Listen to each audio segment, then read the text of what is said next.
एक मुस्लिम व्यक्ति है जिसका नाम है सलीम बास्तिक। वो अपने आप को एक्स मुस्लिम सलीम बास्तिक कहलवाता है। वो क्या करता है दोस्तों, उसका यूट्यूब चैनल भी है, इंस्टाग्राम पे भी उसका चैनल है, उसके कई सारे फॉलोअर्स भी हैं। वो क्या करता है, इस्लाम के बारे में बुराइयां करता है, कुरान के बारे में बुराइयां करता है, ट्रिपल तलाक हो, हलाला हो, इसके बारे में बहुत सारी बातें करता था। इसे लोग जो है अपने पॉडकास्ट पे बुलाते हैं और इससे इस्लाम के बारे में सवाल जवाब करते हैं। इसके बोलने की टोन भी कुछ अलग होती है और इसकी बहुत सारी वीडियो जो है सोशल मीडिया पे वायरल हो जाती हैं। और जब इसकी सोशल मीडिया पे वीडियो वायरल होने लगती हैं तो इस्लाम समुदाय के लोगों को जो है इसकी वीडियो थोड़ी बुरी लगती थी। मुस्लिम लोग इसकी वीडियो को देखते थे तो उनको बहुत ज़्यादा बुरा लगता था। अब होता क्या है, 27 फरवरी 2026 की सुबह की बात है, लगभग 6 बजे के आसपास का समय होता है। गाजियाबाद के लोनी में इसका घर है। ये अपने ऑफिस में बैठा हुआ आराम कर रहा था, तभी दो लड़के आते हैं इसके ऑफिस में और इसके ऊपर धारदार हथियार से हमला कर देते हैं। अब सलीम बास्तिक जो है अपने आप को बचाने की पूरी कोशिश करता है, लेकिन वो दोनों लड़के हार नहीं मानते। आखिर तक इसके ऊपर धारदार हथियार से हमला करते रहते हैं, इसकी टेबल को ही इसके ऊपर फोड़ मारते हैं। और जब शोर शराबा ज़्यादा हो जाता है तो ये दोनों लड़के क्या करते हैं, मौका मिलते ही वहाँ से भाग जाते हैं। और जैसे ही ये दोनों लड़के वहाँ से भागते हैं तो इनकी जो वीडियो है सोशल मीडिया पे वायरल हो जाती है, क्योंकि ऑफिस के अंदर भी एक सीसीटीवी कैमरा लगा हुआ था। अब इसके बाद क्या होता है दोस्तों, ये बात उत्तर प्रदेश के मुख्यमंत्री योगी आदित्यनाथ जी तक पहुंच जाती है। और जब ये वाली बात योगी आदित्यनाथ जी तक पहुंचती है तो पुलिस जो है एक्शन मोड पे आ जाती है। और एक्शन मोड पे आने के बाद जो दो लड़के आए थे सलीम बास्तिक के ऊपर हमला करने के लिए, इन दोनों का क्या है, एनकाउंटर हो जाता है और सलीम बास्तिक जो है हॉस्पिटल में चला जाता है। और जब सलीम बास्तिक हॉस्पिटल चला जाता है तो सोशल मीडिया हो, चाहे प्रिंट मीडिया हो, चाहे टीवी का न्यूज़ चैनल हो, सभी जगह सलीम बास्तिक के बारे में ही खबर दिखाई जा रही थी। यानी कि सलीम बास्तिक जो है सोशल मीडिया पे छा गया था कि इसके ऊपर दो मुस्लिम लड़कों ने हमला कर दिया है, लेकिन इसके बावजूद ये बच गया है क्योंकि गले पे धारदार हथियारों से हमला किया गया था। अब दोस्तों होता क्या है, जिस समय पे सलीम बास्तिक सोशल मीडिया पे छाया हुआ था, इसकी वीडियो चल रही थी, इसका हॉस्पिटल की वीडियो दिखाई जा रही थी, हमला करते हुए लोगों की वीडियो दिखाई जा रही थी, तभी एक आदमी क्या करता है, इसकी वीडियो को बार बार देखता है, रिवाइंड करके देखता है, इसके चेहरे को ध्यान से देखता है। और जब वो इस आदमी के चेहरे को ध्यान से देखता है तब जाके पता चलता है कि ये जो सलीम बास्तिक है, ये पिछले 31 साल पहले इसने एक 13 साल के लड़के का जो है कत्ल किया था। और कत्ल करने के बाद इसको सज़ा मिली थी और सज़ा मिलने के बाद पता चला था कि ये मर गया है। लेकिन अब अचानक से ही 31 साल बाद सलीम बास्तिक सामने आ गया है। इसके बाद पुलिस सीधे जाती है सलीम बास्तिक के घर पे और इसे गिरफ्तार कर लेती है। आज की कहानी सलीम बास्तिक के ऊपर है दोस्तों कि आखिर इसने आज से 31 साल पहले ऐसा क्या किया था, किसका कत्ल किया था और वजह क्या रही होगी कत्ल करने की कि इसे उम्र कैद की सज़ा मिली। और ये जेल से फरार कैसे हुआ और आज तक अपना नाम बदल के, अपनी पहचान छुपा के गाजियाबाद के लोनी में कैसे रह रहा था। दोस्तों कहानी शुरू करूंगा उससे पहले मैं बस आपसे यही कहना चाहूँगा कि अगर आप मेरे चैनल पे नए हैं तो चैनल को जल्दी से सब्सक्राइब कर दीजिएगा ताकि रोजाना रात को 8 बजे मैं आपके लिए एक सच्ची घटना की कहानी लेकर आ सकूं। नमस्कार दोस्तों, मैं गौरव शर्मा और आप देख रहे हैं गौरव शर्मा सफ़र। दोस्तों आज की जो सच्ची घटना मैं आपको सुनाने जा रहा हूं, ये सच्ची घटना शुरू होती है साल 1995 से। दिल्ली के दरियागंज इलाके में एक स्कूल है जिसका नाम है रामजस स्कूल। रामजस स्कूल के सेकेंड शिफ्ट में पढ़ने वाले एक 13 साल का बच्चा होता है जिसका नाम होता है संदीप बंसल। संदीप बंसल के पिताजी एक सीमेंट कारोबारी हैं, अच्छा व्यापार चलता है। ये बात है 20 जनवरी 1995 की। संदीप बंसल दोपहर के समय पे स्कूल जाता है, लेकिन वो लौट के वापस नहीं आता। और जब संदीप वापस नहीं आता तो उसके परिवार वाले उसे हर जगह ढूंढते हैं, स्कूल जाते हैं, यार दोस्तों के पास जाते हैं, अड़ोस पड़ोस में हर किसी से पूछते हैं, लेकिन संदीप के बारे में कोई जानकारी नहीं मिलती। आखिर 13 साल का बच्चा गया तो गया कहाँ। अब संदीप के परिवार वाले बहुत ज़्यादा परेशान हो जाते हैं। वो घर में बैठ के अपने परिवार वालों से बात कर ही रहे होते हैं संदीप के पिताजी, तभी उन्हें लैंडलाइन पे फ़ोन आता है। लैंडलाइन पे फ़ोन आता है और फ़ोन करने वाला उनसे कहता है कि जो भी मैं कह रहा हूँ उसे ध्यान से सुनना। अगर तुमने ये वाली बात किसी को बताने की कोशिश की तो तुम अपने बेटे से हाथ धो बैठोगे। अब उसके पिताजी चुपचाप सुनते हैं कि बताओ क्या बात है। वो कहता है फ़ोन करने वाला कि लोनी फ्लाईओवर के पास एक बस स्टैंड है, बस स्टैंड पे शाम को लगभग 4:30 बजे बस आएगी जो कि बागपत की तरफ जाएगी। तुम ऐसा करना, शाम को जाना, उसमें बस में 30,000 रुपये रखना और वहाँ से चले जाना। तुम 30,000 रुपये रख के चले जाना, तुम्हारा बेटा तुम्हें जैसा है वैसा कि वैसा मिल जाएगा। अब जैसे ही संदीप के पिताजी ये वाली बात सुनते हैं तो वो चौंक जाते हैं कि उनके बेटे का तो अपहरण हो गया और अब उनसे फिरौती मांगी जा रही है। ये वाली बात घर के अड़ोसी पड़ोसियों को पता चल जाती है कि इनके बेटे का अपहरण कर लिया गया है। तभी एक पड़ोसी क्या करता है, संदीप के घर पे आता है, उनके पिताजी से कहता है कि क्या हुआ, संदीप का अपहरण हो गया, किसी का फ़ोन आया है? तो उसके पिताजी कहते हैं कि हाँ, 30,000 रुपये की मांग करिए, बस में रखने के लिए बोल रहा है। तो जो पड़ोसी है वो कहता है कि आप ऐसा करो, मैंने शाम के समय पे आपके बेटे को स्कूल के मास्टर जी के साथ देखा था, आप मास्टर जी से पूछो, उन्हें पता होगा कि आखिर संदीप गया तो गया कहाँ। तो संदीप के पिताजी पूछते हैं कि मास्टर जी कौन? वो कहता है कि स्कूल में एक लंबे से मास्टर जी हैं, मैंने स्कूल में उनको कई बार देखा है, संदीप उन्हीं के साथ जाता हुआ देखा था मैंने शाम के समय पे। आप ऐसा करो, उनके पास जाओ, स्कूल में जाओ और उनके बारे में जानकारी लो, हो ना हो संदीप उन्हीं के पास है इस समय पे। अब संदीप के पिताजी क्या करते हैं, सीधे स्कूल जाते हैं और जो लंबे से मास्टर जी हैं उनके बारे में जानकारी लेते हैं कि पतले से लंबे से मास्टर जी हैं, उन्हीं के साथ देखा गया है। अब जब उनके बारे में जानकारी ली जाती है तब जाके पता चलता है कि जो मास्टर है वो मार्शल आर्ट टीचर है और उसका नाम है सलीम खान, जो कि यूपी के शामली ज़िले के नानूपुर का निवासी है, यानी कि उत्तर प्रदेश के शामली ज़िले का रहने वाला है। लेकिन इस समय पे सलीम खान कहाँ है किसी को कोई पता ही नहीं है। उस समय पे फ़ोन भी नहीं होते थे कि मोबाइल फ़ोन करके पूछ लो। अब इसके बाद क्या होता है, जो संदीप के पिताजी हैं वो जाते हैं सीधे पुलिस स्टेशन गोकुलपुरी और गोकुलपुरी में जाके वो सारी बात बता देते हैं कि उनका 13 साल का बेटा स्कूल गया था लेकिन स्कूल से वापस नहीं आया। फिर इनके पास फ़ोन पे फिरौती के लिए 30,000 रुपये मांगे गए हैं और मेरे पड़ोसी ने आके मुझे बताया है कि स्कूल का एक टीचर है सलीम खान, उसके साथ में मेरा बेटा शाम के समय पे देखा गया है। अब सलीम खान कहाँ है उसके बारे में मेरे को कोई जानकारी नहीं है। अब पुलिस वाले तुरंत ही एक्शन मोड पे आते हैं और संदीप के पिताजी से पूरी FIR दर्ज करवाते हैं, उनसे पूरी जानकारी लेते हैं और फिर सलीम खान को ढूंढा जाता है। और जब सलीम खान को ढूंढा जाता है तो रात तक सलीम खान जो है पुलिस के हत्थे चढ़ जाता है और जब पुलिस के हत्थे सलीम खान चढ़ता है तो पुलिस वाले क्या है उसके साथ सख्ती बरतते हैं और उससे पूछते हैं कि बताओ वो 13 साल का बच्चा कहाँ है जो तुम्हारे साथ था। इसके बाद सलीम खान कहता है कि साहब आप मेरे साथ सख्ती मत बरतिए, मैं आपको ले चलता हूं और वो 13 साल का बच्चा कहाँ है मैं अभी आपको बताता हूं। अब वो पुलिस वालों को अपने साथ मुस्तफ़ाबाद ले जाता है और मुस्तफ़ाबाद के पास में गंदा सा नाला था और नाले के पास में ही उस 13 साल के बच्चे की लाश पड़ी हुई थी। अब जैसे ही संदीप के पिताजी उसके परिवार वाले उस 13 साल के बच्चे की लाश को देखते हैं तो वो बेचारों का रो रो कर बुरा हाल हो जाता है कि छोटे से बच्चे की क्या गलती थी जो सलीम खान ने उसकी हत्या कर दी। अब इसके बाद क्या होता है, सलीम खान से पूछा जाता है कि तुम्हारे साथ इस हत्याकांड में और कौन शामिल था, किसने तुम्हारे साथ में इस 13 साल के बच्चे को अगवा किया था। तब वो नाम लेते हैं अनिल का। अनिल को ढूंढा जाता है लेकिन अनिल कहीं पे मिलता नहीं है। इसके बाद होता क्या है, ये तारीख थी 4 फरवरी 1995। 4 फरवरी 1995 को अनिल क्या करता है, सीधे ही कोर्ट पहुंच जाता है और कोर्ट में जाके सरेंडर कर देता है। और सरेंडर करने के बाद पता चलता है कि अनिल ने ही लैंडलाइन पे फ़ोन किया था PCO से जो फिरौती मांगी गई थी। अब होता क्या है दोस्तों, पुलिस ने जब अनिल को गिरफ्तार कर लिया था तो उससे पूछा था कि उसका सामान कहाँ है बच्चे का। अनिल की निशानदेही पे ही बच्चे के हाथ की जो घड़ी थी वो मिलती है, स्कूल का बैग मिलता है, टिफ़िन मिलता है और बच्चे के पास जो ज़रूरी सामान होते हैं वो सारी चीज़ अनिल की निशानदेही पे मिलती है। इसके बाद सलीम खान और अनिल इन दोनों को गिरफ्तार करके जेल भेज दिया जाता है।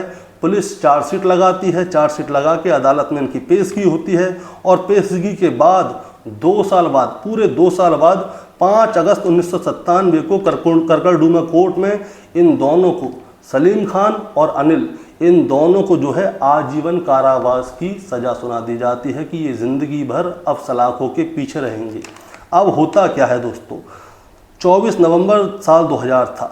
24 नवंबर साल 2000 में सलीम खान क्या करता है, दिल्ली की हाई कोर्ट में याचिका लगाता है और उन्हें कोई कारण बताता है और कहता है कि मुझे अंतरिम जमानत चाहिए, यानी कि पे रोल पे उसे कुछ दिन के लिए बाहर जाना है, उसे कोई काम है।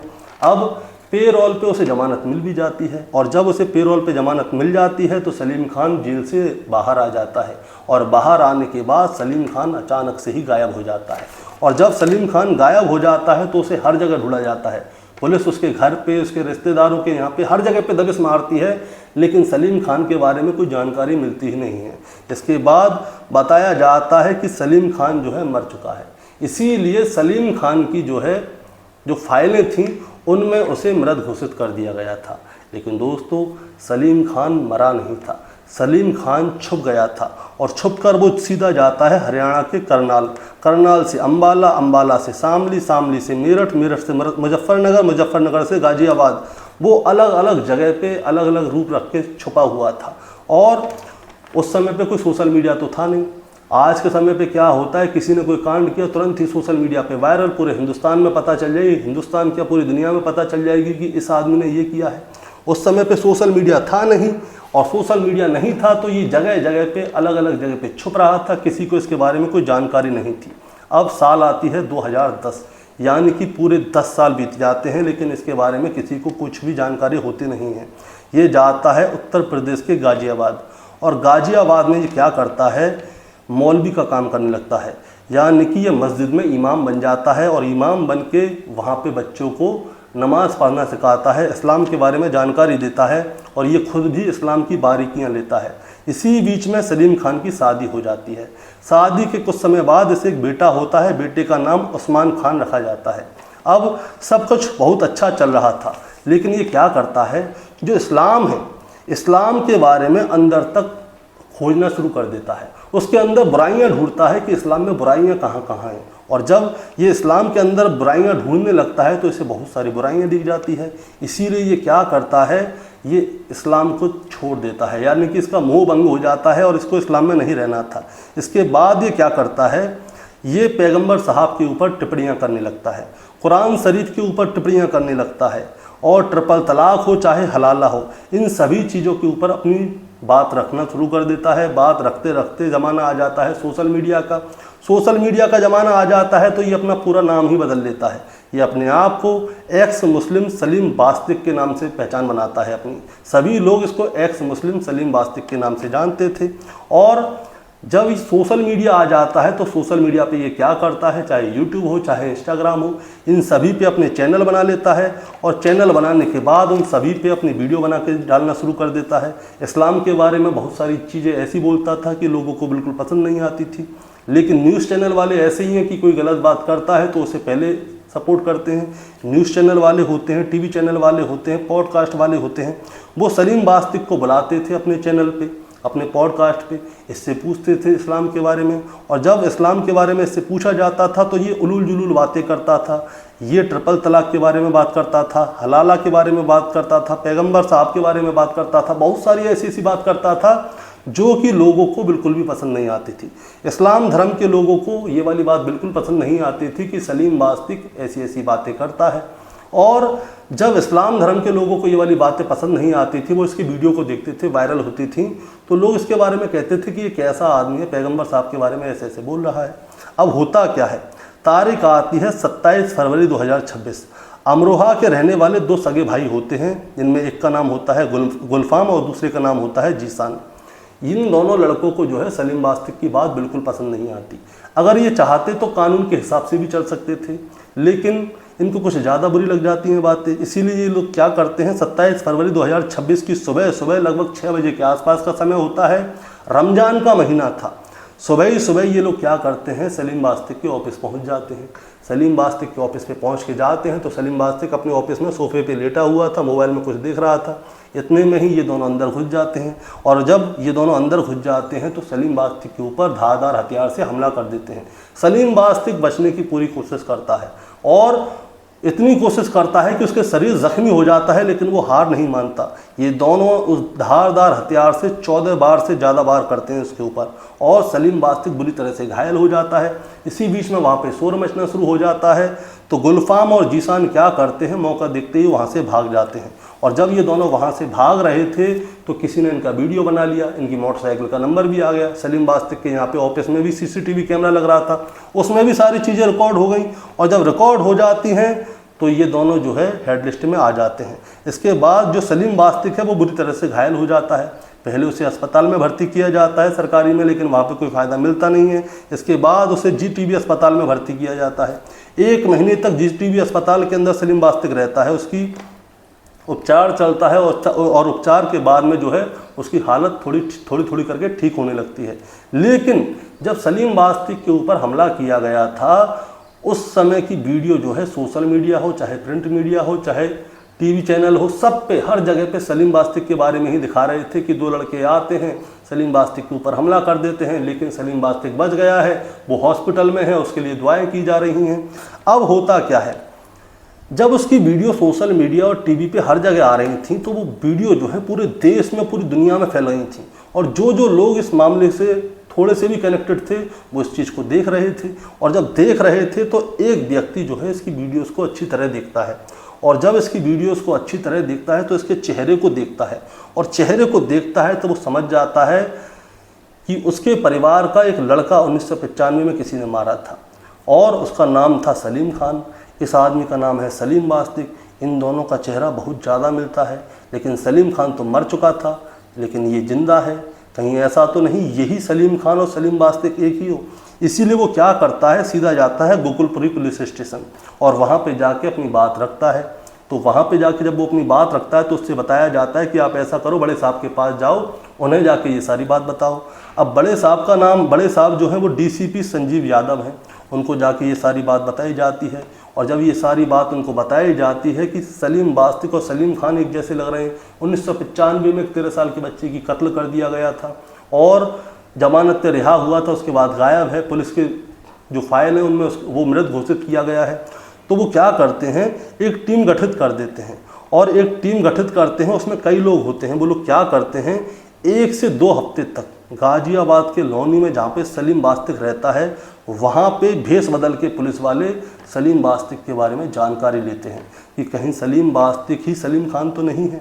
अब उसके बारे में जब जानकारी ली जाती है तो उसके पुराने फ़ोटो और नए फ़ोटो को मिला के देखा जाता है, उसके बोलने की शैली को देखा जाता है, उसके फिंगरप्रिंट को मैच करके देखा जाता है।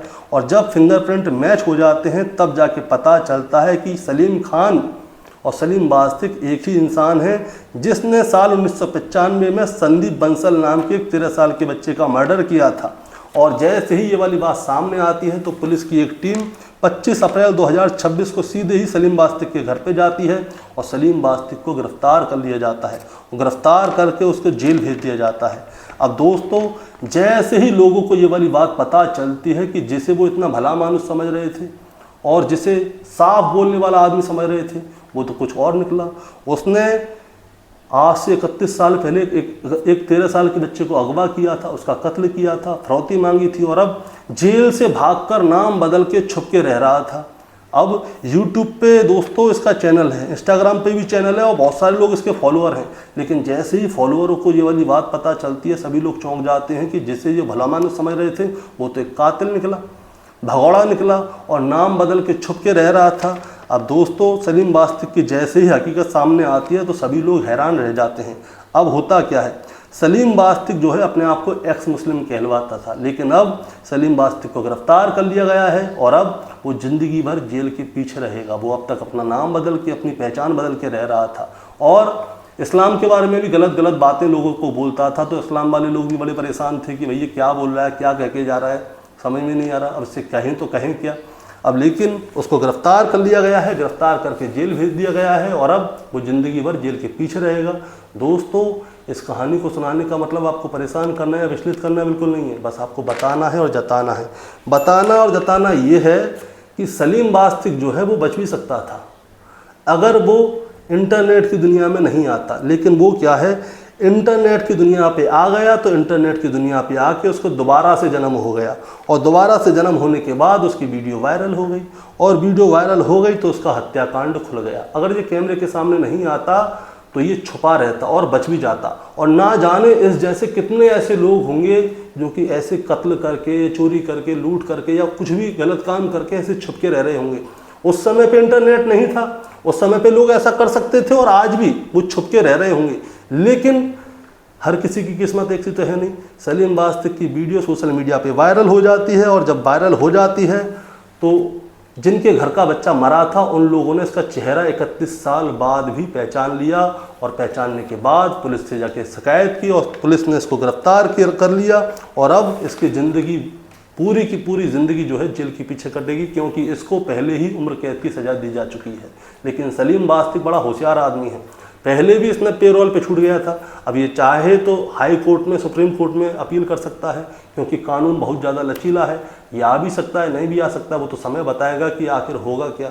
दोस्तों आप बताइए आपका क्या कहना है इस कहानी के बारे में, आप ज़रा हमें कमेंट में बताइए। चैनल पे नए हैं तो सब्सक्राइब करके जाइए, ताकि रोजाना रात को 8 बजे मैं आपके लिए एक सच्ची घटना की कहानी लेकर आ सकूं। नमस्कार।